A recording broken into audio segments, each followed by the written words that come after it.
আসসালামু আলাইকুম। এখন রাত 9:30 বাজে। আমি এশার নামাজটা পড়ে রান্নাঘরে চলে আসলাম। আমি সকালের জন্য সবজি রান্না করছি। আমি আমার ছেলে মেয়ে আমরা সবাই চা দিয়ে রুটি খেতে পারি। আমাদের চা দিয়ে রুটি খেতেই বেশি ভালো লাগে।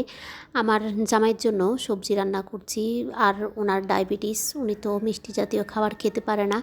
এজন্য আমি কষ্ট করে হলেও ওনার সব জিনিস আমি ঠিকঠাক রাখার চেষ্টা করছি, কারণ ডায়াবেটিসওয়ালা রোগীর খুবই যত্ন প্রয়োজন।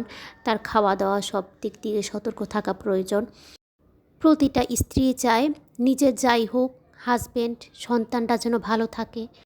ইদানিং আমার হাজব্যান্ডের ডায়াবেটিস একটু কম, অনেকখানি কম। আগে অনেক বেশি ছিল। আমি আসলে ডায়াবেটিস সম্পর্কে আমার এত বেশি ধারণা নাই, আর আমাদের বংশে কোনো ডায়াবেটিস কারো নাই।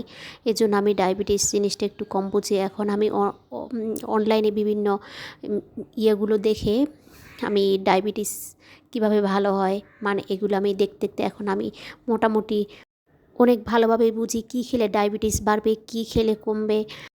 আমার এখন সবজি কাটাকাটি শেষ, এখন সবজিটা বসিয়ে দিব। আমি এর জন্য মুগ ডাল ভেজে নিয়েছি। মুগ ডালটা যাদের ডায়াবেটিস তাদের জন্য মুগ ডাল খুবই খুবই ভালো। আর সাথে তুমি ফার্মের মুরগি একটু ছোট ছোট পিস করে কেটে নিয়েছি, এটা দিয়ে আজকে রান্না করব। আর এখানে আমার এই গরম মশলা আছে গুঁড়া করা, আমি সাথে একটু গরম মশলা দিয়ে দিব।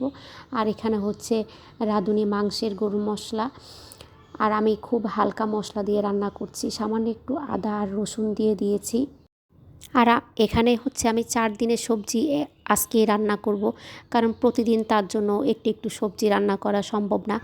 আমার আরও অন্য কাজ আছে, আর ছেলে মেয়েদের সকালে স্কুলে সব কিছু খাবার রেডি করে দেওয়া, সব মিলিয়ে খুবই কষ্ট হয়ে যায়। এজন্য আমি 4 দিনের সবজি একদিনই রান্না করব। আর হাজব্যান্ডের জন্য এই পানিটা আমি সবসময় রাতের বেলায় রেডি করে রাখি, সকালবেলায় খালি পেটে পানিটা খায়। এটা খেলেও ডায়াবেটিস অনেক কন্ট্রোল হয়।